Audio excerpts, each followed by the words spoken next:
వైఎస్ఆర్సీపీ రాష్ట్ర అధ్యక్షుడు వైఎస్ జగన్మోహన్ రెడ్డి ప్రకటించిన ఎన్నికల మేనిఫెస్టోతో అన్ని వర్గాలకు మేలు జరుగుతుందని వైఎస్ఆర్సీపీ జిల్లా అధ్యక్షులు కాకినాడ రూరల్ నియోజకవర్గ ఎమ్మెల్యే అభ్యర్థి కురసాల కన్నబాబు ప్రజలకు వివరించారు. కాకినాడ రూరల్ రమణేపేట గ్రామంలో సచివాలయం 4 పరిధిలోని గైగలపాడులో శనివారం రాత్రి ఆయన ఎన్నికల ప్రచారం నిర్వహించారు. వైఎస్ఆర్సీపీ గ్రామ కమిటీ అధ్యక్షుడు గంజా సత్యబాబు, పార్టీ జిల్లా కార్యదర్శి పాలిక నరసింహమూర్తి తదితరుల ఆధ్వర్యంలో కన్నబాబు ప్రచార వాహనంపై వీధుల్లో పర్యటిస్తూ ఫ్యాన్ గుర్తుకు ఓటు వేసి గెలిపించాలని అభ్యర్థించారు. ఈ సందర్భంగా మహిళలు హారతలు పట్టారు. దారి పొడవునా అభిమానులు, వైఎస్ఆర్సీపీ కార్యకర్తలు కన్నబాబుకు జై జై నినాదాలు చేశారు. పెద్ద ఎత్తున కన్నబాబు ప్రచారానికి హాజరైన వైఎస్ఆర్సీపీ కార్యకర్తలతో గైగలపాడు జనసంద్రంగా మారింది. ఈ సందర్భంగా కన్నబాబు మాట్లాడుతూ తమ నాయకుడు ఇచ్చిన మాటపై నిలబడతారని, మేనిఫెస్టోను భగవద్గీత, బైబిల్, ఖురాన్గా భావించి పక్కాగా అమలు చేస్తారని అన్నారు. గత 5 ఏళ్లలో నవరత్న సంక్షేమ పథకాలను పేద ప్రజలకు అందించిన జగన్మోహన్ రెడ్డి అదే ఉత్సాహంతో జనరంజకమైన మేనిఫెస్టోను ప్రజలకు అందుబాటులోకి తీసుకుని వచ్చారని అన్నారు. మేనిఫెస్టోలోని ప్రతి హామీని అమలు చేస్తారని, పేద, బడుగు, బలహీన వర్గాలతో పాటు అన్ని వర్గాలకు మంచి జరుగుతుందని అన్నారు. ఈ కార్యక్రమంలో ZPTC Nurukurthi Ramakrishna, M Saroja, Gubbala Vijay, Lakshmi, Varalakshmi, Rekha Reddy, Dharmarao, Ramareddy, Koppisetti Krishna, Venkatalakshmi, booth committee convener Nagababu, Koppisetti Prasad, Granthi Suryanarayana, Gupta తదితరులు పాల్గొన్నారు. ప్రజల ముందుకు వచ్చాము, మళ్ళీ ఓటు అడుగుతున్నాం.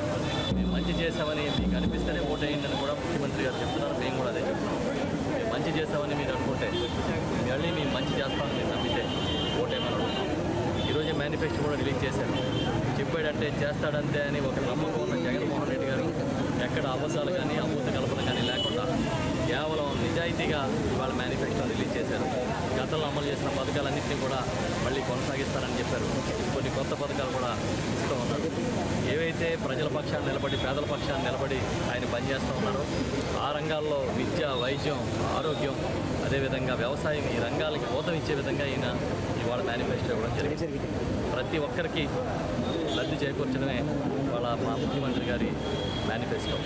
ప్రతి కుటుంబాన్ని కులం, మతం చూడకుండా, ప్రాంతం చూడకుండా, మీరు ఏ కండవ వేసుకున్నారో చూడకుండా వారికి మేలు చేయడమే మా ముఖ్యమంత్రి గారి మేనిఫెస్టో. అందుకే ఇవాళ గత 5 ఏళ్ల కాలంలో ఇంత గొప్పగా ప్రజల మనసుల్ని ఆకట్టుకోగలిగిన పరిపాలన ఆయన చేశారని చెప్తున్నాం. నాతో పాటు మా నాయకులందరూ కూడా వచ్చారు. మా గ్రామ కమిటీ అధ్యక్షుడు మన వైఎస్ఆర్ పార్టీకి రమణేపేట గంజా సత్యబాబు గారు కానీ, అదేవిధంగా అనుసూరి ప్రభాకర్ గారు, మా చెన్నపల్లి కార్పొరేషన్ రాష్ట్ర డైరెక్టర్ గారు, పాలిక నరసింహమూర్తి గారు, మా జిల్లా ప్రధాన కార్యదర్శి గారు, అదేవిధంగా ఇంకా ఇతర నాయకులు, వేరే ప్రాంతాలకు వచ్చిన నాయకులు, అదేవిధంగా అంటే ఈ గ్రామ నాయకుల పేరు చెప్తాను. మీ దాని గారు అంటే వరలక్ష్మి గారు, లక్ష్మి గారు, అప్పలరాజు గారు, విజయ్ గారు, రామిరెడ్డి గారు, ఇంకా చాలామంది గుబ్బల విజయ్ గారు, కృష్ణ గారు, గోవింద్ గారు, చాలామంది